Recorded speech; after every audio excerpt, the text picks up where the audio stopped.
राधे राधे दोस्तों, स्वागत है आप सभी का राधा रानी के छोटे से यूट्यूब चैनल पर। दोस्तों, मुझे उम्मीद है आप सभी बहुत अच्छे होंगे। मैं भी बिल्कुल अच्छी हूँ। आप सभी को पता है कि मैं आपके लिए आने वाले आगामी मासिक और सालाना तीज त्योहारों की व्रत की पूजा कथा, पूजा सामग्री, साथ ही साथ पूजा की विधि और पूजा की कथाएं लेकर आती हूँ। तो आप सभी को पता है, जैसे कि हमारा अश्विन महीना चल रहा है और श्राद्ध पक्ष चल रहा है, तो अश्विन महीने की जैसे श्राद्ध पक्ष का आज 9वां दिन है, तो आने वाले 2 दिन के बाद हमारे अश्विन महीने की एकादशी आने वाली है। जिस एकादशी की पूरी डिस्क्रिप्शंस, वीडियो, पूजा की विधि, शुभ मुहूर्त, पूजा की सामग्री, कैसे व्रत करना है, वो सारी वीडियो मैं पहले ही अपने चैनल पर डाल चुकी हूँ। लिंक मैं उसका डिस्क्रिप्शन में शेयर कर दूंगी। आप वहाँ जाकर एकादशी की सारी जो डिटेल है वो चेक कर लीजिएगा, वीडियो देख लीजिएगा। लेकिन हम बात करने जा रहे हैं व्रत कथा की।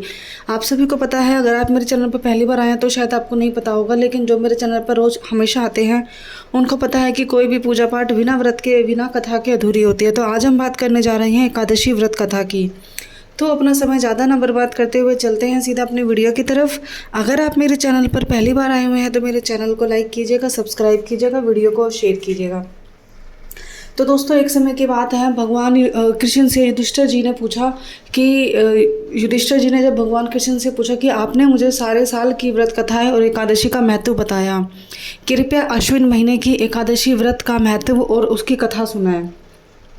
तो भगवान कृष्ण कहते हैं युधिष्ठिर से, जिस प्रकार साल में 24 एकादशी आती हैं, प्रत्येक महीने में 2 एकादशी आती हैं, उसी प्रकार अश्विन महीने की भी 2 एकादशी होती है, कृष्ण पक्ष की और शुक्ल पक्ष की। तो हम बात करने जा रहे हैं कृष्ण पक्ष की एकादशी, जो कि रहेगी 17 सितंबर 2025 को, जिसका नाम रहेगा इंदिरा एकादशी। भगवान कृष्ण ने बताया युधिष्ठिर को, इस एकादशी को इंदिरा एकादशी, मोक्ष एकादशी या श्राद्ध एकादशी भी कहते हैं। तो इस एकादशी का व्रत जो भी मनुष्य करता है, वह सबसे पहले तो सभी पापों से मुक्त हो जाता है।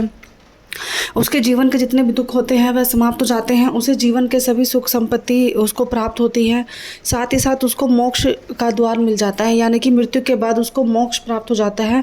वह जन्म और मृत्यु 84 लाख योनियों के चक्कर से मुक्त हो जाता है।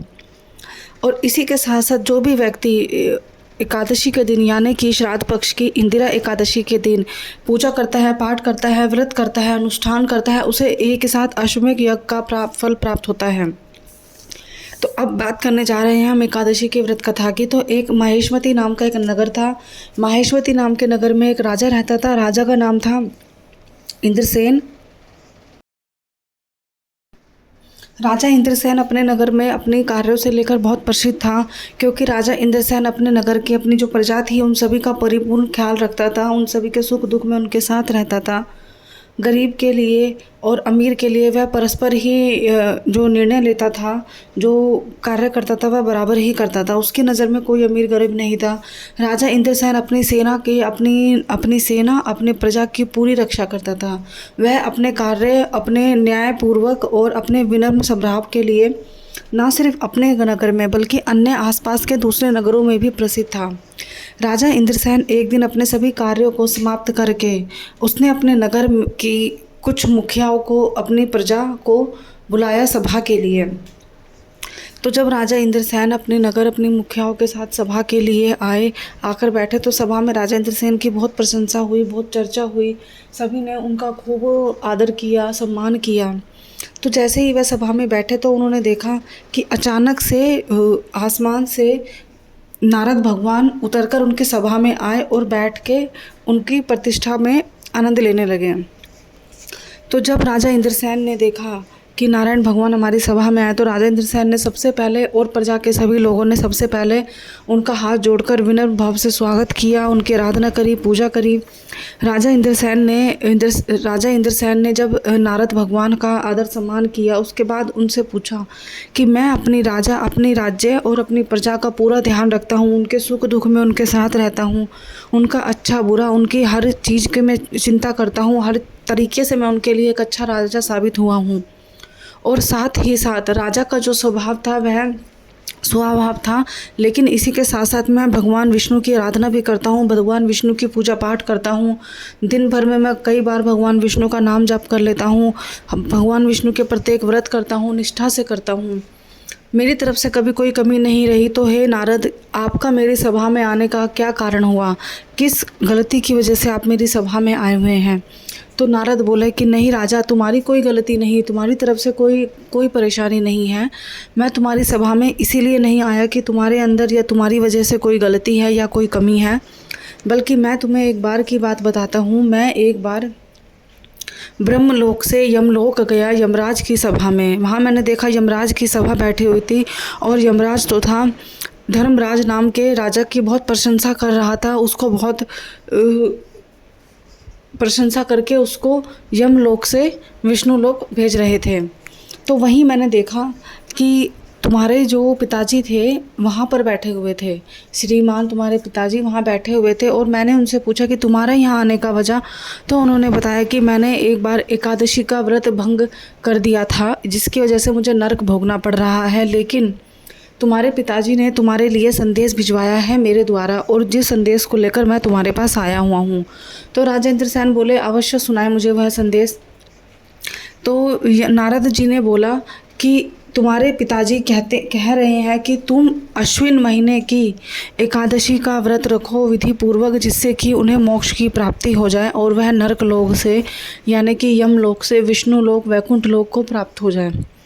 तो राजा इंद्रसेन ने बोला कि अवश्य नारद जी, मैं यह व्रत करूंगा, लेकिन मुझे इस व्रत की विधि बताएं, पालन बताएं, किस प्रकार से यह व्रत किया जाएगा। तो नारद भगवान ने इंद्रसेन को विधि बताई, जिस विधि के हिसाब से इंद्रसेन ने अपना व्रत जो था प्रारंभ किया। इंद्रसेन ने जैसे ही अश्विन महीने की एकादशी आई, एकादशी प्रारंभ होने से पहले जो दशमी का दिन होता है, राजा इंद्रसेन दशमी के दिन सुबह ब्रह्म मुहूर्त में नहा धोकर अपने नित्य कर्मों को पूरा करके राजा इंद्रसेन ने सबसे पहले भगवान विष्णु की आराधना करी, मंदिर में गया, पूजा पाठ करी, भगवान विष्णु की कथा सुनी और सारे दिन भगवान विष्णु का नाम जप किया। उसने उस पूरे दिन फल आहार किया, भोजन ग्रहण नहीं किया। रात को सोते समय केवल राजा इंद्रसेन ने एक बार भोजन किया और वह भोजन कर अगले दिन अपने व्रत की तैयारी के लिए सो गया। राजा इंद्रसेन दशमी के दिन रात को अपना भोजन और एक समय का अन्न ग्रहण कर सो गए। तो अगले दिन जैसे ही अश्विन महीने के कृष्ण पक्ष की एकादशी प्रारंभ हुई ब्रह्म मुहूर्त और सूर्योदय के साथ, वैसे ही राजा इंद्रसेन ने अगले दिन अपनी पहले दिन की तरह नित्य कर्म को शुरू किया। नहाया धोया, स्नान आदि करके उसने एक पटरी लगाई, पटरी के ऊपर पीला वस्त्र बिछाकर भगवान विष्णु की प्रतिमा बिछाई, भगवान विष्णु की पूजा करी, उन्हें पीले फूल चावल इत्यादि चढ़ाकर भगवान विष्णु की आरती करी और व्रत की कथा सुनी। राजा इंद्रसेन ने एकादशी व्रत के दिन पूरा दिन भोजन ग्रहण नहीं किया, केवल एक ही समय फल आहार किया और उसने जो व्रत था बिना पानी के रखा।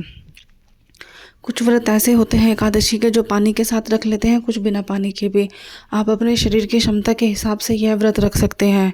तो राजा इंद्रसेन ने जैसे कि बिना पानी के यह एक समय फल आहार करके व्रत किया और अगले दिन जब द्वादशी आई तो उसी प्रकार ब्रह्म मुहूर्त और सूर्योदय के साथ राजा इंद्रसेन ने नहा धोकर स्नान आदि करके भगवान विष्णु की जो प्रतिमा उसने पटरी लगाई, चौकी लगाई हुई थी, उस चौकी पर भगवान विष्णु को स्नान आदि करके पूजा पाठ करके फूल सब फल आदि चढ़ाकर भगवान विष्णु का जो व्रत का पालन था वह पूरा किया। अब उसी के साथ साथ जैसे कि भगवान विष्णु को नारद भगवान ने बताया था कि जो भी तुम्हारे पूर्वज हैं, यानी कि तुम्हारे जो जैसे पिताजी थे जिनको मोक्ष की प्राप्ति चाहिए थी, तो उसने उनके नाम के श्राद्ध के लिए भोजन बनाया अन्य अन्य प्रकार का।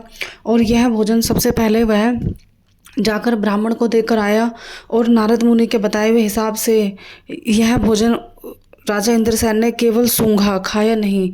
पहले सूंघा, फिर गाय माता को देकर आया, कौवे को खिलाया, कुत्ते को खिलाया और उसके बाद गरीबों में दान दिया। और उसी समय जब राजा इंद्रसेन अपने श्राद्ध पक्ष अपने पिताजी के श्राद्ध कर रहा था, उसी समय राजा इंद्रसेन ने यह जो श्राद्ध था वह नीलकंठ महादेव के नाम से याद करके श्राद्ध निकाला, क्योंकि आप सभी को पता है कि भगवान भोलेनाथ ही हैं जो हमें मोक्ष के द्वार तक लेके जाते हैं।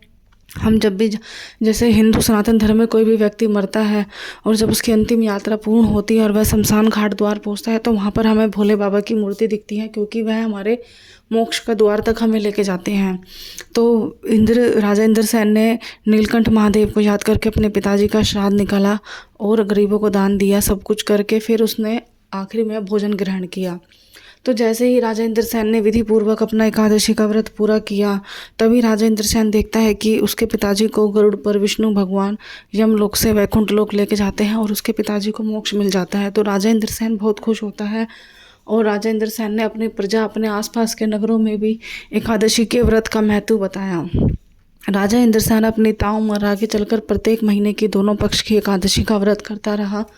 और जब राजा इंद्रसेन की उम्र हो गई तो सारा राजपाट उसने अपने पुत्र को दिया और पुत्र को ज़रूर समझाया कि जिस प्रकार मैंने अपना राजा कर्तव्य निभाया और एक मनुष्य का कर्तव्य निभाया, उसी प्रकार तुम भी अपने प्रजा की देखभाल और भगवान विष्णु की आराधना करना। और जैसे कि मैंने अपने पिताजी का अश्विन महीने में श्राद्ध पक्ष, अश्विन महीने की इंदिरा एकादशी का व्रत करके उनको मोक्ष की प्राप्ति दिलाई, ऐसे ही तुम भी अपने पूर्वजों को अश्विन महीने की एकादशी का व्रत करके मोक्ष की प्राप्ति दिलाना। इतना कहकर राजा जो था वह मृत्यु हो गई। और बाद में राजा भी, क्योंकि राजा ने भी ताउम्र एकादशी का व्रत और भगवान विष्णु की आराधना करी थी, तो बाद में राजा भी विष्णु लोक जाकर मोक्ष की प्राप्ति हो गई। राजा भी जन्म और मृत्यु के चक्कर से मुक्त हो चुका था। तो दोस्तों, इंदिरा एकादशी की जो कथा थी हमने सुनी। उम्मीद है मुझे आपको ये कथा अच्छी लगी होगी। अगर आपको मेरी कथा अच्छी लगी तो प्लीज़ मेरे चैनल को सब्सक्राइब कीजिएगा और मेरी वीडियो को लाइक और शेयर कीजिएगा। देखो, कोई भी कथा होती है, कोई भी व्रत पूजा पाठ होती है, बिना कथा के अधूरा होता है। और एकादशी की कथा का हमने महत्व सुना कि जो भी मनुष्य है अश्विन, उसको मोक्ष की प्राप्ति होती है। और श्राद्ध पक्ष की यह जो कथा, श्राद्ध पक्ष का जो यह व्रत है, ना सिर्फ हमें बल्कि हमारे पूर्वजों को भी मोक्ष की प्राप्ति कराता है। अश्विन महीने की इंदिरा एकादशी पड़ने जा रही है 17 सितंबर 2025 को सुबह 12:12 से यह शुरू हो जाएगी और रात को 11:35 पे ख़त्म हो जाएगी। जो इसका पालन का मुहूर्त रहेगा, यानी कि अगले दिन ब्रह्म मुहूर्त रहेगा, वो सुबह 6:03 से लेकर 8:03 तक रहेगा 18 सितंबर को। आप 18 सितंबर को अपना दान स्नान जो भी करना चाहे कर सकते हैं और उसके बाद आप अन्न ग्रहण करेंगे। अश्विन महीने की एकादशी नहीं, साल की 24 एकादशी आती है। प्रत्येक मनुष्य को जीवन में एक ना एक बार एकादशी का व्रत जरूर रखना चाहिए, जो कि हमें मोक्ष की प्राप्ति कराता है और हमारे सभी पापों को नष्ट करा देता है। तो दोस्तों, यही थी मेरी छोटी सी वीडियो। अगर आपको मेरी वीडियो अच्छी लगे तो प्लीज़ मेरी वीडियो को लाइक कीजिएगा, चैनल को सब्सक्राइब कीजिएगा। इसी तरीके का कंटेंट मैं आपके लिए लेकर आती रहती हूँ। अगर आपको अपने तीज त्योहारों के हिसाब से कोई वीडियो या कोई कथा चाहिए तो आप प्लीज़ मुझे कमेंट कीजिएगा, मैं आपके लिए कोशिश करूँगी ज़रूर उसको पूरा करने की। तो मिलते हैं अगली वीडियो में। राधे राधे।